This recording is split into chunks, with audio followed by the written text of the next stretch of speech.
Hello everyone and welcome back to my channel Tomcat Stitchery. I'm Whitney and today we have part 7 of our B6385 sew along, and today is part 2 of our bound buttonhole journey. So today we're doing the windows that go in the back of the facings, and then those get attached to the back of the bound buttonholes to create the finished bound buttonhole. So as always, please leave any questions you have down below, and if you are able or wanting to leave any money in the virtual tip jar, I do have a link down below for my coffee account. All money that's made from that just goes right back into the channel to make things better for my sew-alongs and tutorials. It goes into, lighting, camera equipment, editing software, all that kind of stuff that helps me make the best videos that I can. Okay guys, I hope you enjoy it, and I will see you again next week.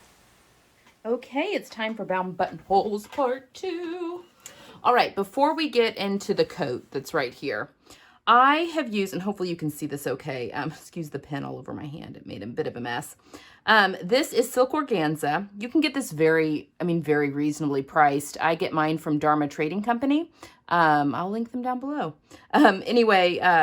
What I have done, and I have made a box that is 1 1/4 inch wide, because that's what my bound buttonhole ended up being, by 1/2 inch wide, high, wide, 1 1/4 by 1/2 inch, because that's the size of my bound buttonhole. Yours may be different depending on the size button you use or how wide you want your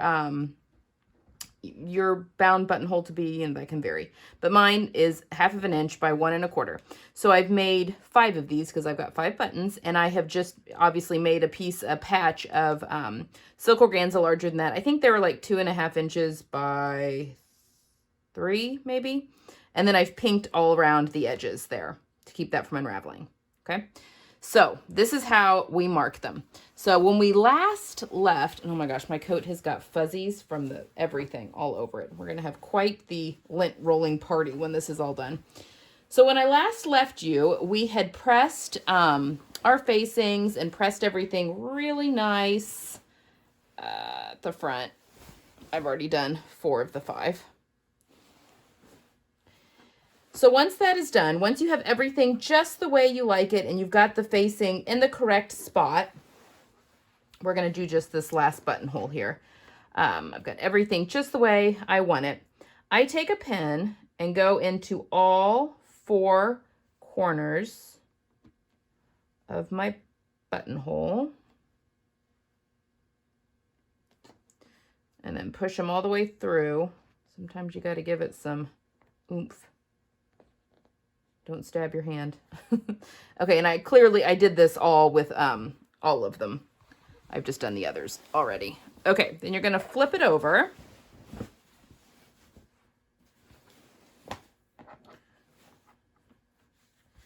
And then we've got these little feet that are sticking out here from the back. And I'm just going to put this little box, and I'm going to stick each of those 4 pins into the corners. And they may bubble just a little, it may not be perfect, but you have some forgiveness, because we're going to hand sew it all closed when all is said and done. So we just want a pretty general area. Okay, then we slide it down those pins. Then we're going to take these pins, and you're just wanting to pin through the facing. Don't pin all the way through the coat. So just go through the one layer. And I pin all the way around each buttonhole. Now my coating is very thick, which makes it pretty darn easy for me to not go all the way through. All right, and then once you pin that little thing in place, then you can pull out these pins so that you don't stab yourself. Okay. So once you've got these all positioned on your facing, let's go back to the sewing machine and we're going to sew them on. All right, so now that we are back here at the sewing table, we are just going to very carefully, without everything falling off, we're going back inside the coat because we just want to be working on this facing. So we are going to turn things inside out once again.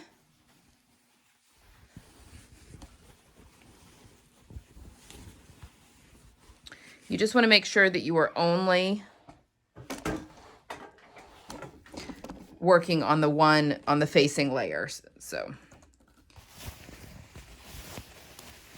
don't want to accidentally sew through more than we intend to. Ugh. Okay, if you are using a coating that is not as ridiculously thick as what I'm using, for this part, you may want to go down in your stitch size.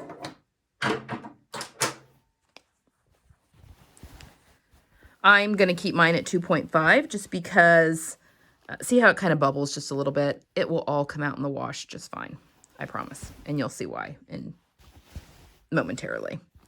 Okay, so what we are going to do is I'm going to, here, let me get up close and personal here. Okay, I'm going to bury my needle somewhere along one of the long edges. And I'm just going to follow my box. Okay, I'm going to hit a corner there. Okay, hold on. I promise I won't do anything while the coat is covering up the viewfinder.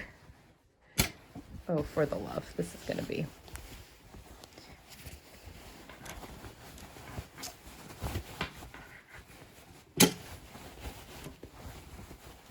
Okay.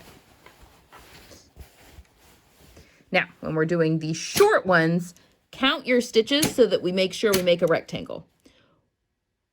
1, 2, 3, 4, 5, 6, which is typically what it is. Okay, now we're going to turn again. Bear with me a moment. Okay, hold on. I got to move this. Oh, maybe this will work. Do you guys like being my guinea pigs? Okay. I'm going to pivot, and I'm trying to be very careful. I don't want to accidentally knock any of my other pins for my other windows out. Just hitting my back stitch button. It's fine. It's fine. Okay. Well, that fell. Okay. So we did 6 stitches. Oh my gosh, I'm out of... Okay, folks, I ran out of bobbin thread, so we're going to have to do this again. Okay, we're going to try this again, and I'm actually going to leave all of that footage in there because I want you all to know that this happens to everybody. Okay, so we are starting... you really can't see, can you? I'll go back up front.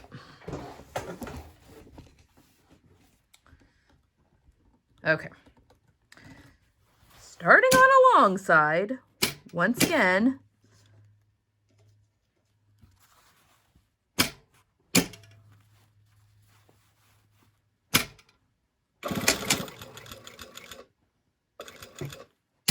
Okay. I believe that we determined 6 stitches takes us on our short end, but we're going to count it just to be sure. 1, 2, 3, 4, 5, 6. Yep. So now we do our other long side.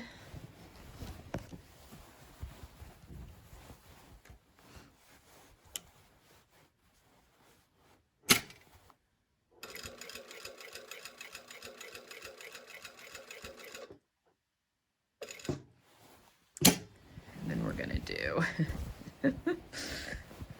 oh, I've told you guys that I struggle with social anxiety and kind of like claustrophobia in large groups. Not so much small spaces, but definitely large groups. This coat's giving me a little bit of claustrophobia. Okay, 1, 2, 3, 4, 5, 6. All right.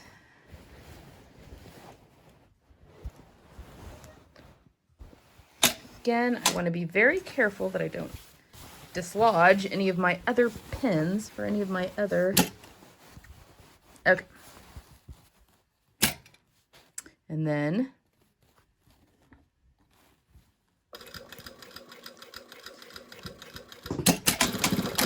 okay, so we've sewn our window down. All right. And I'm just going to pull everything off the machine here.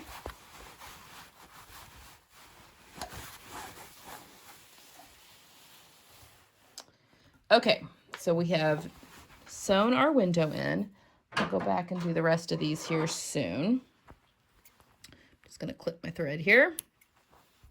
All right, we can remove our pins now on this one. I have a pin cushion somewhere, but I'm pretty sure it probably has been pushed off onto the floor by this massive coat that I'm going round and around with. Okay, so now comes the scary part. We got to cut into the front of the coat. Number one, make sure that you have not caught anything on the underneath. We have a nice little box, nothing else under there. Okay, but I'm going to put my hand under here just to be certain, just to be careful. So now we're going to cut into the coat, right into the center of that. Oh, these poor little scissors of mine. And we're going to do the same thing that we did with the bound buttonhole. We're going to cut to the corner, too, but not through. Two, but not through. And then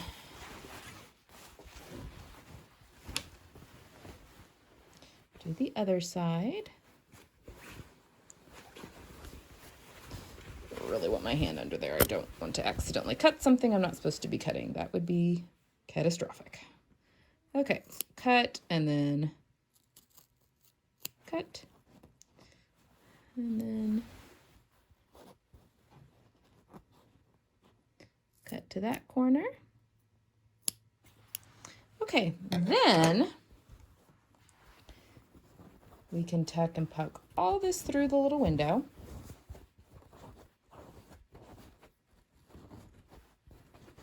You see where we're going with this? And then on the back side,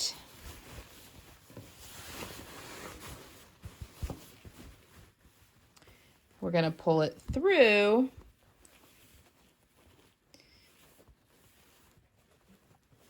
and give it a really nice press. But I will take you over to the ironing board. I'm gonna do the other 4 of these windows. But basically, this will all get pulled open, and then we'll press that all nice and neat. Oh, and look, there's its buttonhole back there. So see, it's corresponding, and then things are going to get slip stitched together. But yes, okay, I'll meet you over at the pressing station. Okay, I'm hoping you can see this. So this is what we're going for right here. I've pulled the silk organza all the way through. If you get this really wonky and kind of stretched out, that's okay. What's important is that you get as much of the silk organza onto the back side as possible. And I've put my point turner under there. You can kind of see it right there, just to give myself a good pressing spot. But basically, you're just pulling that back. Again, if you're using a normal weight wool, you're not going to have as big of issues as what I'm having. But you're just going to steam the living daylights out of it. And again, if it gets kind of wonky, don't worry about that. We will shrink things back up when it gets attached to the back of the bound buttonhole. And then I just go in carefully with my hands so as not to burn the living daylights out of myself. And just hold that down to really trap that steam and get a good press. That is the beauty of silk organza. It holds a press beautifully, and it's lightweight and won't show through.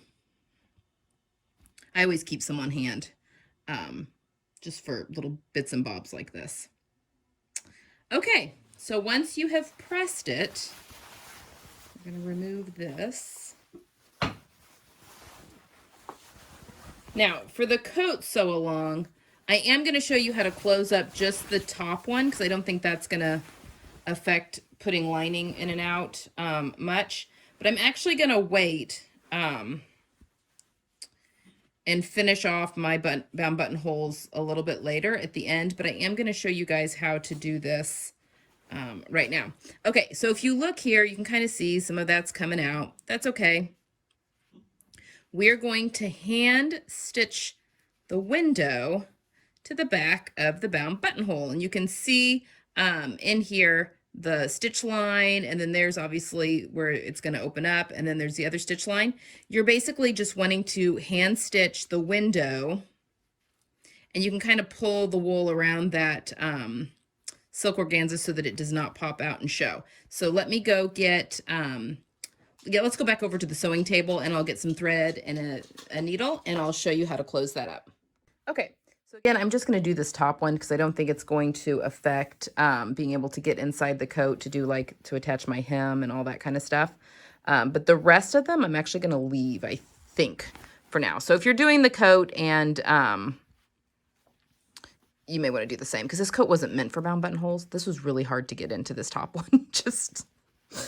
I did it, but it was not easy. Okay, so I have a size, I think it's a size 10 sharp needle. I've got it threaded with just one line of stitching, or one little line of thread there. And what I'm going to do with a tripod in my lap is I'm going to, in that stitching line there in the bound buttonhole, bury my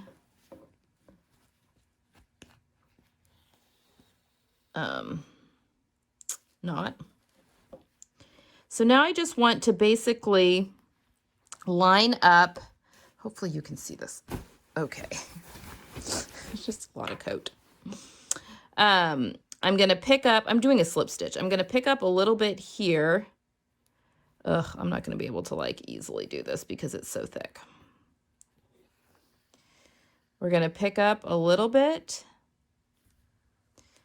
on the edge of that window, and then pick up a little bite in that stitching line.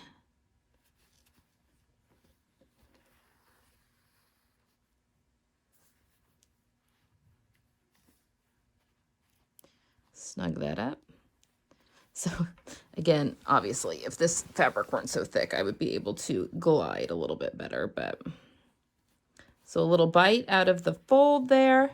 And so as you can see, you can kind of tuck it, any of that silk organza with your needle, you can kind of tuck that away when you get to that point and make it look really nice and neat. This is also a good time to use a thimble if you use a thimble. I don't use a thimble. I've never really learned how to use a thimble. I know there's proper ways, so I just let the calluses of my fingers do it. Okay, so basically this is what I'm going to do. You can kind of see picking up a little bit of that, tucking that away. I don't want any of that showing.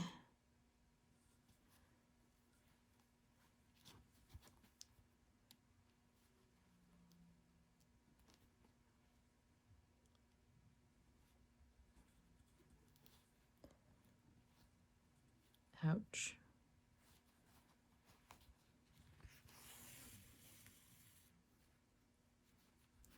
And then I'm just going to pivot, and I'm going to go all the way around the button hole doing that. Okay, so I'm going to, I mean, it's just easier not to do this with a tripod in my lap. So that's how you do it. So I'm going to finish this off, and I'll come back and show you what it looks like, and then we'll be done for today. Okay, so here's the top button. It's all finished. There is the one side, the front side. And then there is the back side. There's a little bit of silk organza peeking out there, but I'm not too worried about that.